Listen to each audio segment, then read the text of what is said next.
મારું નામ કરુણા નરેશભાઈ રાઠોડ છે અને મારા માતૃશ્રીની હેલ્થ ઇસ્યુના કારણે બોલી નથી શકતા એના વતી હું બોલીને એમની જે વેદના છે તે આજ સરકાર સમક્ષ રજૂ કરું છું.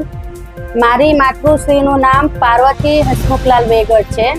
ઘાટકોપર ઈસ્ટમાં રીડેવલપમાં મારા પપ્પા જોડે જે અન્યાય થયો, મારા પપ્પાની દુકાન હતી અને ફ્લેટ દેવાનો, અને મારા પપ્પાને માનસિક ટોર્ચર કરીને આ લોકો અનંત હેરાન કરી એની રોજગારી પણ છીનવી લીધી.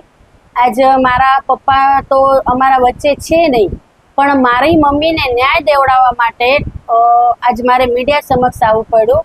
ઘાટકોપર રીડેવલપમાં એક ખાતાના 2 સર્વે છે. એકમાં મારી દાદીનું મૃત્યુ બતાડ્યું અને બીજામાં મારી દાદીને જીવિત બતાડે. રીડેવલપમાં મારી દાદીને જીવિત બતાડીને અમને ફ્લેટ આપ્યા છે, પરંતુ હું ફ્લેટ હજુ સુધી લીધો નથી ને મારી લડાઈ સરકાર સામે હતી કે મારી દુકાન છે તો મને દુકાન મળે. અને અવારનવાર મેં ઉપોષણ ઉપર બેઠી ત્યારે સીએમને લેટર મૂક્યો, ઘાટકોપર એમએલએને લેટર મૂક્યો, હરેક નેતાને હરેક અધિકારીઓને મેં આ રજૂઆત કરી, પણ કોઈએ મારી મદદ ના કરી. પછી હું ગુજરાતની વતની હતી, મુંબઈ મૂકીને મારે ગુજરાત જ્યારે રીડેવલપમાં મને ફ્લેટ આપવામાં આવ્યો, મારી રોજગારી છીનવાઈ ગઈ, ત્યારે મારે મુંબઈ મૂકીને ગુજરાત આવવું પડ્યું. ત્યારે મેં ગુજરાતના સીએમને બી રજૂઆત કરી હતી, અંજારના એમએલએને, સાંસદને બધાને મેં રજૂઆત કરી, પણ કોઈએ મારી મદદ ના કરી. એ લોકો એમ કહે છે સ્ટેટ અલગ છે, તો મારું એવું કહેવું છે કે આપણા ગુજરાતી બારે ફસાતા હોય તો આપણા અહીંયાના સીએમ એમને જો કાઢવાની મદદ કરતા હોય તો અમે બી મુંબઈ ફસાયા હતા, અમારું બી મુંબઈમાં બધું જ છીનવાઈ ગયું, તો અમને કેમ મદદ ના કરી. એટલે મારી સરકારથી એવી રજૂઆત છે કે મારી આગળ બધા જ કાગળિયા છે. મારા પપ્પાનું લાયસન્સ છે, લાઇટ બિલ છે, આ લાયસન્સ છે, પછી આ લાઇટ બિલ છે મારા પપ્પાનું, પછી આ BMC નો લેટર છે, આમાં મારા દાદીના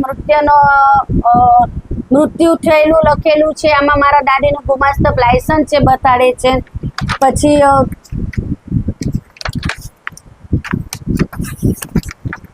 આની અંદર આ છે બિલ્ડરનો રીડેવલપ, એની અંદર મારા દાદીને જીવિત બતાડે છે અને BMC વાળા મૃત્યુ બતાડે છે. તો હવે મારે આ ન્યાય માટે સરકાર આગળ માંગ છે કે 2 રાજ્યના સીએમ સાહેબ અને જનતા વચ્ચે આનો ન્યાય થવો જ જોઈએ. અને જનતાથી બી મારી અપીલ છે કે મારા અવાજને સાથ સહકાર દઈ ને એક વિધવા મહિલાને ન્યાય દેવડાવે. મોદી સાહેબ મહિલા સશક્તિકરણની વાતો કરે છે, પણ અહીંયા મહિલાઓ ભેગા આવો અન્યાય કેમ થાય છે? બિલ્ડરનું નામ એવરેસ્ટ બિલ્ડર છે અને બિલ્ડર મને એવું કહે છે કે હું ઉપર સુધી હપ્તા પહોંચાડું છું, તો તમે 50 લાખ લ્યો અથવા ફ્લેટ લ્યો અને ગુજરાત ભેગા થઈ જાઓ. અને મને અવારનવાર ધમકીઓ આવે છે, જો મને કે મારા પરિવારને કાંઈ પણ થશે તો 2 રાજ્યના પ્રશાસન આનું જિમ્મેદાર રહેશે.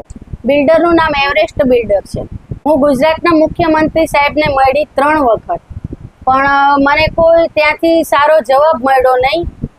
એ બી મને એમ કહે છે ફ્લેટ લઈ લો, પણ મારી આગળ દુકાનના કાગળે છે, હું ફ્લેટ લઈને કરીશ પણ શું? અને ફ્લેટ લઉં તો પછી આ કાગળિયાનો મતલબ શું? આ કાગળિયા મને BMC થી જ મળેલા છે, મેં તો બનાવેલા નહોતા. એટલે મેં ફ્લેટ હજી સુધી લીધો નથી અને મીડિયા સમક્ષ આવી ને મારી આ માંગની રજૂઆત કરું છું.